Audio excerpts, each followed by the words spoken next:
excuses, right? We all like to shield ourselves from responsibility for what we do wrong, right? Try and put the blame on somebody else. I think that explains a detail that's missing from our parsha.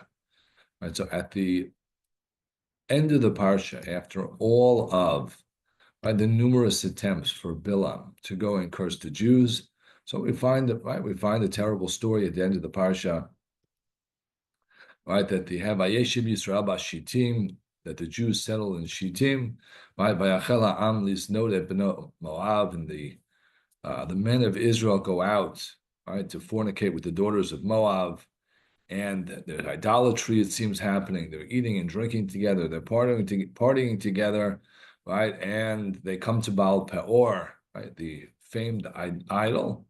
Vayicha af Hashem Yisrael, and Hashem gets very angry, right? Bad things start to happen. And of course, we know that the end of that story is Pinchas gets up and he spears Cosby and Zimri, thus putting an end to Hashem's anger and the death of the people. Right? So that's all well and good. It is only 6 chapters later. Right? This was chapter 25, Perek Chav Heim, Perek Lamed Aleph, in chapter 31. Right there we read, Hein Heina Hayu Livnei Yisrael Bidvar Bilam. Right, this is what happened to the people of Israel at the word of Bilam, Limsor Mal Ba'Hashem, right, to literally steal from God, but to profane God. Al Dvar Peor Vatiyam Agefah B'Adah Hashem, with regard to the matter that happened at Peor. Right, it's only 5 chapters later that we find out that Bilam was responsible for sending the women out and ensnaring the Jews with the women that eventually leads not only to prostitution, but to idolatry and the like. Why isn't that detail included in our parsha? Right? Why aren't we told?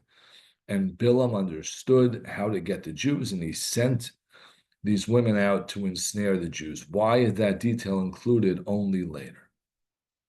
I think the answer is as follows, right? It's included later to tell us why Bilam has to be killed, right? Because you might say, well, why should Bilam be killed? So he went and he did exactly what Hashem said, and he blessed the Jews. Why are we killing Bilam? Because Bilam did this and brought about the downfall of the Jews. Bilam has to be killed. Why doesn't the Torah include it earlier? So here I can think of 2 reasons. The first is to protect the honor of Hashem. Right, the entire beginning of the parsha is about Bilam trying to curse the Jews, and HaKadosh Baruch Hu saying you can't do it. You're not going to be successful. Right? If immediately afterwards Bilam is successful in bringing down the Jews, albeit by their own conduct, right, that might reflect poorly on HaKadosh Baruch Hu. But since he's the author, that might not be the best option. I think, and I truly believe that the second answer I'll present is the true answer, and that is, and we find this, I think, by Aaron's role in Chet HaEgel as well. We're not told that this is Bilam's idea to not let the Jews off the hook, right? Because what are the Jews going to say? Well, he's such a powerful guy, and he's so smart, and he tricked us. It's not our fault. Right? The woman gave me the apple to eat. I didn't do it. By having no mention of this being Bilam's idea, we put the responsibility for these actions squarely on the shoulders of the Jews who performed them. It doesn't matter whose idea it is. It doesn't matter where it came from. It doesn't matter how great he is. You fornicate, you idolatrate, which I know is not a word, right? You worship idols. You have to suffer the consequences. Right? Sure, Bilam did it. And we have to know that for later. But that doesn't let the Jews off the hook.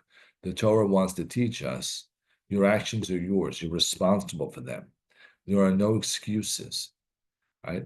And that's why Bilam's participation is included only 6 chapters later. Shabbat Shalom.